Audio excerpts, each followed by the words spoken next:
Assalamualaikum warahmatullahi wabarakatuh. Saat ini kita sedang berada di tempat pengolahan ubi cilembu Ma Utik. Nah, di sini mengolah ubi cilembu menjadi berbagai macam olahan pangan. Salah satunya adalah saat ini kita membuat keripik ubi ya. Nah, yang kita titik beratkan adalah mengenai pengolahan limbah yang ada di sini. Yang pertama, limbah yang dihasilkan di sini adalah kulit ubi seperti ini ya. Jadi ini nanti kita manfaatkan untuk kompos ataupun pakan ternak ya. Nah, yang kedua, ketika kita membuat olahan ubi cilembu Ma Utik ini, keripiknya terutama ini kita membutuhkan berbagai macam bumbu. Salah satunya adalah bawang putih. Di sini biasa penggunaan bawang putihnya cukup banyak ya. Jadi tentu akan menghasilkan limbah. Nah, ini salah satunya adalah limbah dari daun atau kulit bawang putihnya. Nah, ini juga biasanya dibuang begitu saja. Nah, limbah yang ketiga yang dihasilkan di tempat produksi ini adalah air cucian atau rendaman, bekas rendaman ubinya ini. Ini biasanya memang menjadi limbah. Air cuciannya seperti ini ya. Nah, setelah kita endapkan, ternyata ini dia mengandung pati ya, mengandung pati. Jadi ini ada nih, ada putih-putih. Ini kita bisa manfaatkan, diendapkan menjadi patinya. Kita diamkan dulu beberapa saat, kemudian setelah itu kita keringkan atau kita jemur, sehingga nanti kita bisa manfaatkan juga untuk patinya ini, sehingga tidak menjadi limbah ya. Jadi ini ada nih, nempel-nempel ya patinya. Jenis limbah yang keempat yang ada di sini adalah limbah bekas keranjang bambu yang seperti ini. Bila masih bagus, memang bisa kita manfaatkan sebagai tempat lagi ya. Namun ketika sudah rusak ataupun sudah ini hanya akan menjadi limbah. Nah, limbah yang terakhir adalah di sini kita sedang ada di tempat penyimpanan bahan jadi atau stok ubi cilembu Ma Utik ini. Di sini ada keripik yang hancur ya, yang remas seperti ini. Ini salah satunya penyebabnya karena terlalu kencang dari segi spinner ataupun memang tidak lolos sortir. Nah, ini harus kita manfaatkan ya, karena biasanya kalau yang keripik yang remahan seperti ini hanya diberikan saja ke tetangga sekitar dan lain-lain, tidak termanfaatkan ya. Kemudian nanti kita akan coba identifikasi dan kita bikin olahan yang baru ya, karena ini keripik baru, bukan kadaluarsa ya. Ini keripik baru, cuman dia nggak lolos sortir karena dia hancur, jadi nggak dikemas. Nah, dari kelima limbah tadi yang kita bahas, yaitu berapa memang di sini telah dimanfaatkan. Yang pertama tadi untuk kulit ubinya ini biasa dimanfaatkan menjadi dua alternatif ya. Yang pertama menjadi pakan ternak, yang kedua menjadi dikomposkan menjadi pupuk ya. Karena apabila kita lihat ya, ini kulit ubinya ada dua macam. Yang pertama, apabila kulitnya menjadi dia mulus ya, itu bisa dijadikan langsung ke pakan ternak. Apabila kulitnya ini mengandung bekas hama seperti hama penyakit seperti lanas ataupun ngagebog ataupun virus ya tadi, itu jamur, itu tidak bisa dimanfaatkan sebagai pakan ternak, harus kita manfaatkan sebagai pupuk organik. Cuman pupuk organik ini harus benar-benar matang, harus benar-benar pengomposannya betul-betul sempurna, karena agar tidak menjadi vektor ataupun penular menjadi penyakit yang baru ke tanah ataupun menjadi sumber hama yang baru ya. Yang kedua tadi untuk kulit bawang putihnya, itu biasa dimanfaatkan untuk pestisida nabati ataupun masakan ya. Kalau misalkan di sini buat masakan pindang telur, itu biasanya dimanfaatkan daun bawang putihnya atau tadi kulit bawang putih ya. Yang ketiga adalah untuk limbah air cucian ubinya, itu bisa kita manfaatkan sebagai olahan, karena setelah kita identifikasi itu dia ada endapan ya, lumayan endapannya kalau kita sebut adalah patinya lah, pati ubi.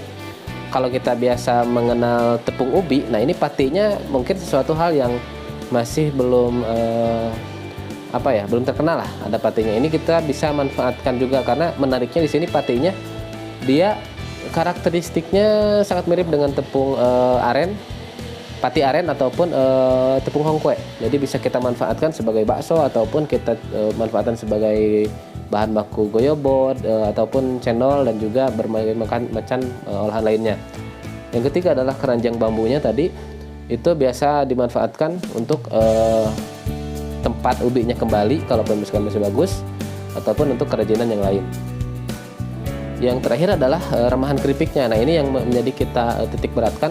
Remahan keripiknya ini sangat menarik ya, karena ini bukan keripik yang sudah kadaluarsa, cuman dia keripik baru yang tidak lolos sortir karena dia di sini kan ada mesin pengering ya, pakai spinner. Jadi ketika pengeringan tersebut itu terlalu kencang, jadi bisa menyebabkan namanya keripik ya, pasti ada yang remah seperti hancur. Nah, itu yang harus kita manfaatkan karena biasanya di sini hanya diberikan kepada tetangga ataupun dibagi-bagikan saja secara gratis. Nah, itu bisa kita olah menjadi olahan yang lain. Nah, tadi kita tekankan ke kita ambil salah satu aja ya, yakni remahan keripiknya kita manfaatkan sebagai ini ya. Tadi remahan keripiknya.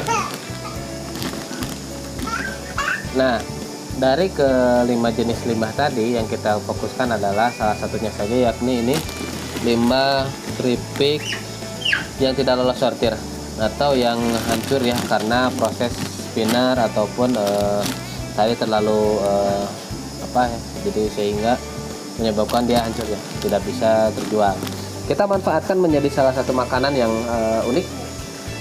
Kita terinspirasi dari yang biasa kita makan coklat ya, dalamnya itu ada yang krenyes-krenyesnya, ada yang rice crispy ataupun kacang mete. Nah, ini kita akan buat dengan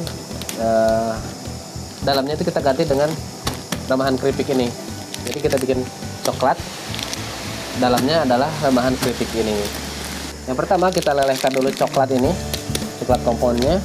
Ini mereknya silakan macam-macam ya. Yang ini yang kita gunakan adalah yang coklat 16% ya. Boleh yang 56% ataupun yang 40%. Ini kita gunakan yang 16% biar tidak terlalu pahit ya. Kita lelehkan dulu. Kita lelehkan dengan mesin coklat ini ya. Kemudian kita tunggu beberapa saat.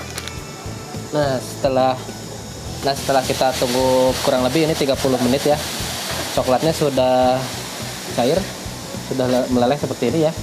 Kemudian kita masukkan remahan keripiknya yang tadi sedikit demi sedikit. Ini komposisinya perbandingannya 1:1 ya. Jadi tadi ini kita masukkan coklatnya 1 kilo, kemudian remahan keripiknya pun 1 kilo ya, 1 kilogram. Kemudian kita campur saja seperti ini.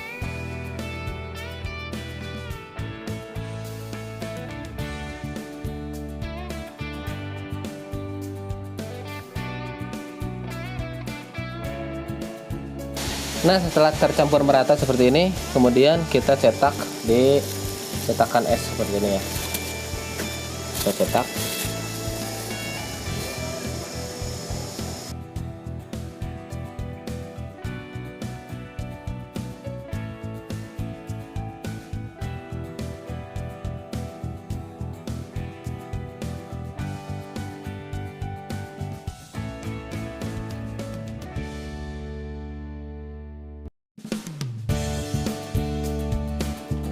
Nah, setelah jadi seperti ini, setelah kita cetak ya, ini jadi kurang lebih 1, 2, 3, 4, 5, 6, 7, 8, 9, 10, 11 cetakan seperti ini. Kemudian kita diamkan dulu sampai dingin. Setelah itu kita masukkan ke freezer dulu sebentar, kemudian nanti kita buka. Nah, kemudian kita masukkan ke dalam showcase ya, seperti ini. Kita dinginkan sebentar, nanti setelah keras baru kita kemas ya. Nah, ini kita sudah dingin ya, sudah dingin. Kemudian kita coba buka seperti ini. Nah, sudah jadi. coklat kiricok, coklat dengan isi keripik ubi. Jadi yang krenyesnya ini bukan Rice Crispy ataupun apa namanya kacang mete, tapi remahan keripik. Dikeluarin dari cetakan, kemudian kita kemas seperti ini ya. Nah, ini kita kemas satuan seperti ini, kemudian bisa kita jual ya. Ini kita namain kiricok, coklat isi keripik ubi ya.